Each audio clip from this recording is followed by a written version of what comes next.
Bom, a gente vai continuar um pouquinho nesse assunto e convidamos para conversar com vocês o pesquisador do Núcleo de Inteligência Internacional da Fundação Getúlio Vargas, Leonardo Paz.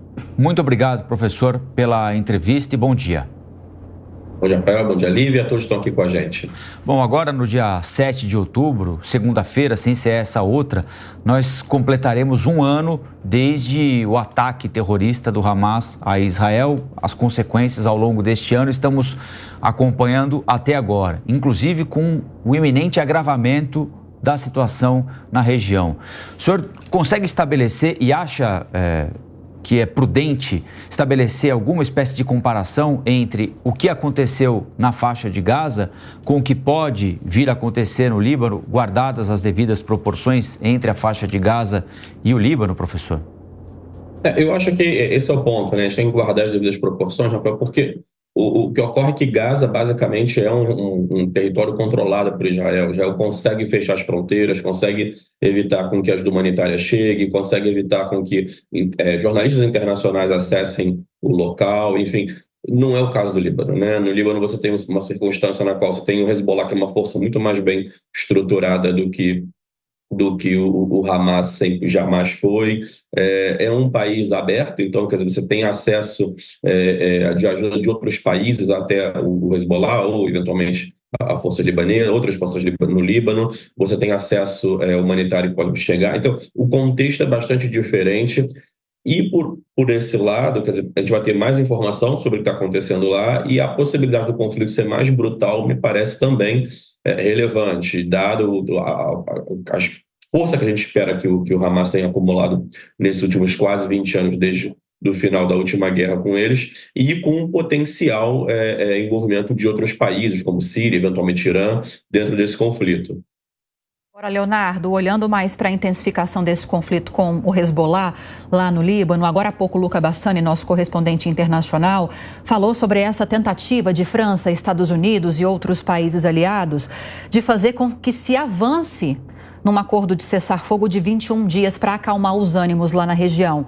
O governo de Israel negou qualquer possibilidade nesse momento de cessar-fogo e ainda disse que o exército de Israel se prepara para uma possível incursão terrestre, ou seja, a guerra pode se intensificar ainda mais naquela região.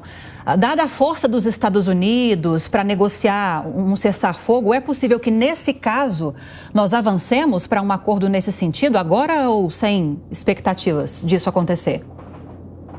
A minha impressão é que você não vai ter nenhum tipo de ação muito mais concreta ou muito mais dura dos Estados Unidos nesse momento. Até pelo menos as eleições americanas terminarem, a probabilidade do atual presidente tomar uma decisão que possa deixar o Benjamin Netanyahu e o governo de Israel numa situação delicada, em que ele não consegue perseguir os seus objetivos, é muito difícil, né? Eles estão calculando nesse momento que qualquer tipo de negação de ajuda a Israel é efetivamente um risco político que pode significar o fim das eleições. Então, o governo americano fundamentalmente diz que está negociando, está abrindo canais diplomáticos, está tentando fazer tudo o que pode, declarações, mas no fim das contas continua entregando o mesmo conjunto de bens militares para os israelenses continuar tendo munição e outros equipamentos militares para continuar. Então, eu acho que até as eleições americanas, no mínimo, a gente não vai ver nenhuma ação mais dura, mais concreta, tentando forçar a mão de Israel a aceitar ou negociar um cessar-fogo. Zé Maria Trindade. Professor Leonardo, muito bom dia. Professor, há uma novidade aí. Primeiro é o isolamento de Israel, né? Até uma certa frieza, como o senhor diz aí, relata dos americanos, parceiros tradicionais de Israel.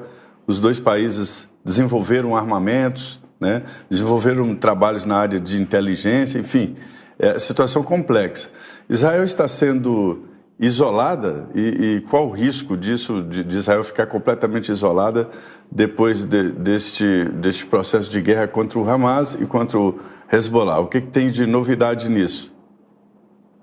De fato, Zé Maria, o seu ponto é muito bom. Israel ele tem sim se isolado internacionalmente. Esse atual governo Benjamin Netanyahu tem sofrido muitas críticas, especialmente de aliados importantes como Israel, como como Estados Unidos, como Alemanha, entre outros, França, Inglaterra, todos eles têm, enfim, lidado com uma situação muito inconveniente de que eles são apoiadores de primeira hora, sempre foram apoiadores de primeira hora de Israel, e num contexto onde Israel está basicamente, como a gente vai ver agora, fechar um ano de conflito bastante assimétrico, bastante dramático, especialmente em Gaza, onde quase 50 mil pessoas já morreram, enfim, centenas de milhares de pessoas deslocadas e a infraestrutura de Gaza basicamente destruída. Então, você se torna, de certa maneira, um coparticipante dessa tragédia humanitária, em que pese que o Israel ainda não conseguiu, de fato, o seu principal objetivo, que é desarticular completamente o grupo Hamas. Então, sim, você já tem Israel começando a sofrer algum grau no nível diplomático de isolamento, isso sim, e eu acho que é pior ainda, você tem a população israelense, ou israelense em si, o judeu, começa a sofrer cada vez mais ataques antissemitas em diversas partes do mundo, e não só por forças de direita, mas também por forças de esquerda simpáticos à causa palestina. Então, o povo acaba um pouco, me parece, israelense, judeu, sofrendo, de certa maneira, a reação de vários grupos de comunidade internacional em função de decisões do governo israelense. Conversamos com o pesquisador do Núcleo de Inteligência Internacional da Getúlio Vargas, Leonardo Paes. Muito obrigado pela entrevista e até a próxima. Até a próxima.